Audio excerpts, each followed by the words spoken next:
Isipin nyo to, isang siyudad na malapit ng gumuho, isang hari na hindi malaman ang gagawin, at isang lihim na kayamanan na kailangang itago.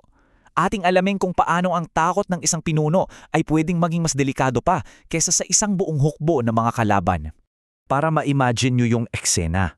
Ang buong siyudad ng Jerusalem napapaligiran na ng napakalakas na hukbo ng Babylonia. Sa loob ng mga pader, grabe, ramdam mo yung takot. Lahat ng tao parang alam na nilang malapit na ang katapusan.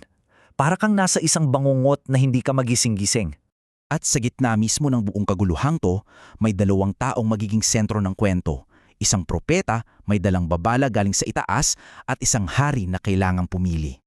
Okay, tingnan natin silang dalawa, side by side. Sa isang banda, andyan si Haring Zedekiah. Takot na takot siya sa mga kaaway at nakikinig lang sa mga prinsipe niya. Tapos, sa kabila naman, andyan si Propeta Jeremiah. Matapang, nagsasalita para sa Diyos. Kahit pa siya yung napaparusahan dahil sa pagsasabi ng totoo. Ang layo mang agwat nila, di ba? Eto pa, yung mensahe ni Jeremiah nakakagulat talaga para sa kanila. Ang sabi niya, kung gusto niyong maligtas ang Jerusalem, kailangan niyong sumuko. Grabe no? Isipin mo yung pagpipilian, sumuko at mabuhay o lumaban at panoorin na lang na masira ang lahat ng meron ka. Napakabigat na desisyon. Dahil sa sobrang kaba at pag-aalala, anong ginawa ng hari? Lihim niyang pinatawag si Jeremiah. Gusto niyang malaman yung totoo, pero ayaw niyang malaman ng iba na kinakausap niya ang propeta. Dito na talaga nahati ang isip ng hari. Sino ba ang pakikinggan niya? Yung propeta na may mensahe mula sa Diyos o yung mga opisyal niya na puro sigaw ng laban, laban, laban? At ito na yung naging paulit-ulit na cycle. Alam nyo yon, parang sirang plaka. Tatawagin ni Zedekiah si Jeremiah para malaman ang totoo. Sasabihin ni Jeremiah ang totoo. Pero dahil sa takot niya sa mga opisyal niya, hindi niya susundin. At sino magdudusa? Si Jeremiah. Diretso sa kulungan. Paulit-ulit lang. At dito na natin malalaman kung ano ba talaga ang pinakatinatakutan ng hari. Hindi pala yung hukbo ng Babylonia. Ang totoo, takot siyang pagtawanan. Takot siyang kutyain ng sarili niyang mga tao. Para sa kanya, mas masakit pa ang mapahiya kesa makitang wasak ang buong kaharian niya. Grabe! Pero habang abala ang hari sa pagiging duwag, sa ibang parte ng syudad may mga taong kumikilos. May mga matatapang na gumagawa ng isang napaka-importanteng misyon ng palihim. Ano ba tong tinatawag na Kaban ng Tipan o Ark of the Covenant? Well, isipin niyo ito na parang pinakasagradong treasure chest sa buong Israel. Gawa siya sa ginto at sa loob nito nandoon yung mga batong sinulatan ng 10 utos. Ito ang pinakamahalaga nilang yaman.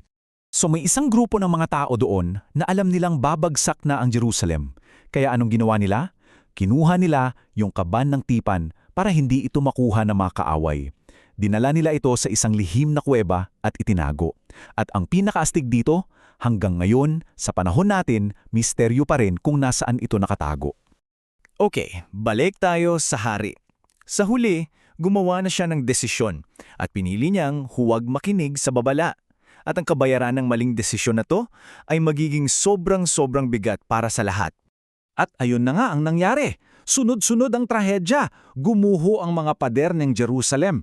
Yung magandang templo na 400 taon nang nakakatayo, sinunog hanggang maging abo. Nahuli si Haring Zedekiah at ang masaklap, sa harap mismo niya, pinatay ang mga anak niya bago dukutin ang sarili niyang mga mata. Lahat ng natirang buhay, dinalang bihag sa Babylonia. Sa sariling mga salita ni Jeremiah, ganito niya inilarawan ang nakita niyang kalunos-lunos na sinapit ng syudad. Isang lugar na dati ay puno ng mga tao, pero ngayon, nag-iisa na parang isang byuda. Ang dating masaya, nabalot ng lungkot at katahimikan. Kumusta naman si Jeremiah? Well, eto yung kakaiba. Pinalaya siya ng mga taga-Babylonia. Mismong mga kaaway pa ang nakagets na tama pala siya, na sinubukan niyang pigilan ng digmaan pero binaliwala lang siya ng sarili niyang hari. Kaya sa huli, ito yung tanong na naiiwan sa atin. Ano ba talaga ang mas makapangyarihan? Ang korona ng isang hari o ang takot na nasa puso ng isang tao? Pinapakita lang ng kwentong ito na minsan ang pinakamalaki nating kalaban ay hindi yung nasa labas, kundi yung nasa loob mismo natin.